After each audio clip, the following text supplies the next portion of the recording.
Det er imponerende, at hun står her så hurtigt, Maria. Hun er simpelthen en træningsmaskine. Men Jorina Barca... Jorina connecter med venstre og får sat et low kick ind også. Maria stormer frem og får lukket afstanden. God slag fra Jorina. Hun stormer for meget frem, så Maria hun kan få lukket afstand. Der lykkes det sgu.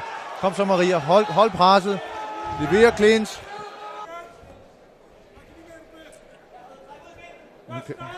Der lykkes det for Maria.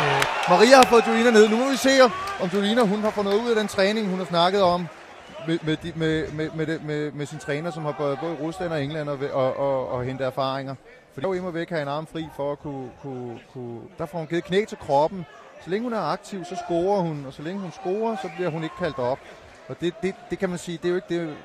Det vil være worst case scenario lige nu for Maria, udover selvfølgelig at blive vendt rundt og submittet. Med Marias... God slag fra Maria! God kombination. Jorina leder stormen af, og så træder hun frem. Der kommer Jorina rigtig godt rundt. Maria stormer frem, hun vil have lukket, og nu skal hun holde den, fordi nu kommer Jorina kommer øverst. Jorina kommer øverst. Spændende at se, hvor Marias træning har bragt hende hen i forhold til at være nederst nu. Maria kommer rundt, hun kommer rundt på alle fire, hun er på vej op. Kom så op, Maria. Kom så. Maria træner hårdt på denne her brydning, og der får hun vendt Jorina på ryggen. Sådan. Hvis hun kan få strukket Jorinas arm ud nu, og stadigvæk få bevare kontrollen med Jorinas overkrop, så har vi altså en armbar, der kommer.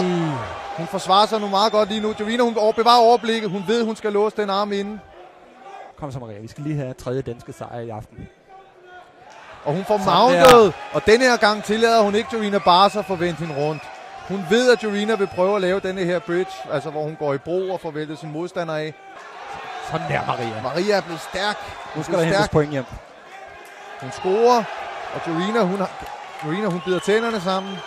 Hun har heller ikke så meget andet at gøre lige nu, fordi Maria, hun lader slagene havle ned over hollænderen. Der er masser af tid, Maria. Kom så. 10 sekunder tilbage. Det er vigtigt, at hollænderen bevarer overblikket, fordi René Fuentes står klar til at afbryde kampen, da han vil have en afslutning. Det her... Og reddet af gongongen. Nej, den bliver aflyst.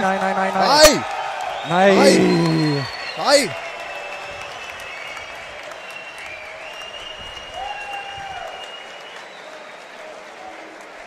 Det er rigtig godt.